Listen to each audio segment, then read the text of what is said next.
Welcome, deep divers. Today we're taking a deep dive into a really compelling French film, Mother and Son, or Un petit frère in French. We're looking at it through the lens of a great review by Mary Munoz, which honestly gives us a lot to unpack. Okay, so the film itself, it's described as, well, an immigrant story, but it's also a coming-of-age drama. And it's all wrapped up in this really poignant family narrative. Our mission here is to dig into how its unique structure, it's told in chapters, helps us understand these complex lives, these societal challenges. It really invites you, the listener, to see things from different angles, across decades. I'm definitely curious about how they pull that off. Yeah, and that structure is precisely what makes it so powerful. The review actually points out that the characters, they're sort of designed to spark maybe conflicting opinions. So that tells you we're in for something really engaging as we explore the choices of Rose, the mother, and her sons, Jean and Ernest. Right. So let's get into that.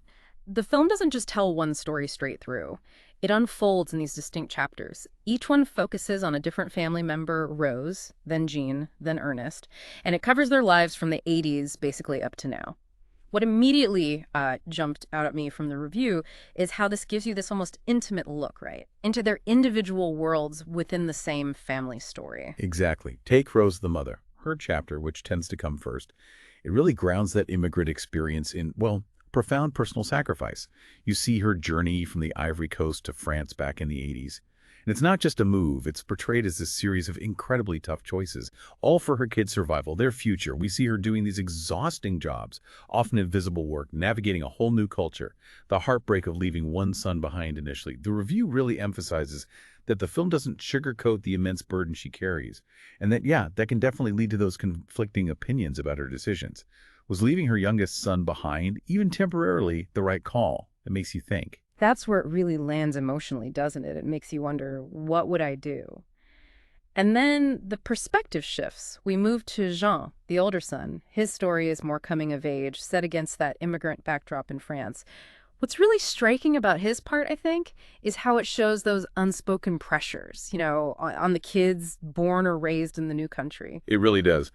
Jean's story often contrasts his own struggle for identity with his mother's much more physically arduous journey. He's trying to find his footing in French society, but he's also carrying this weight, his family's history, their expectations. The review mentions how his storyline touches on that subtle, everyday prejudice and the challenges of forming relationships when your background is so different. You see him trying to build a quote-unquote normal life, right? Even while he's grappling with what his mother went through for him.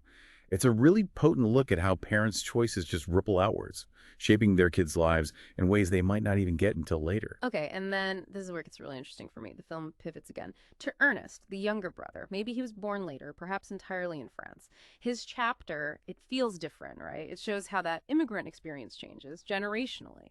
It demonstrates how the groundwork Rose laid and the path John forged, how that impacts Ernest, his sense of belonging, his opportunities, even how he understands his own heritage. Precisely. Ernest's view often gives us a lens into the legacy, you could say, of immigration. So maybe he didn't face the same initial struggles as his mom, or the same identity conflicts as Jean, not in the same direct way.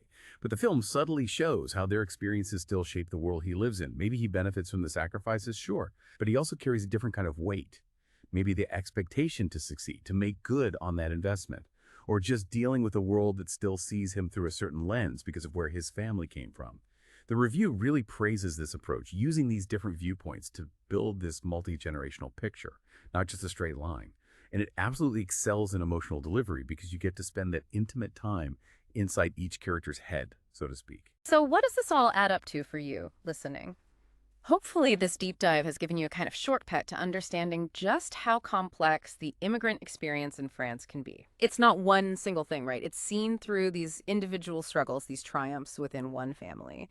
It really highlights the incredibly difficult choices parents sometimes face and how those choices echo through their children's lives.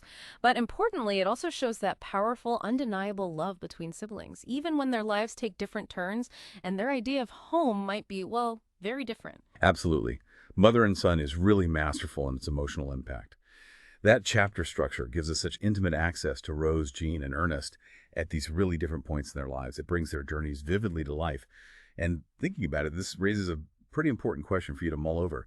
How much of who we are, our identity, even generations after a huge change like immigration.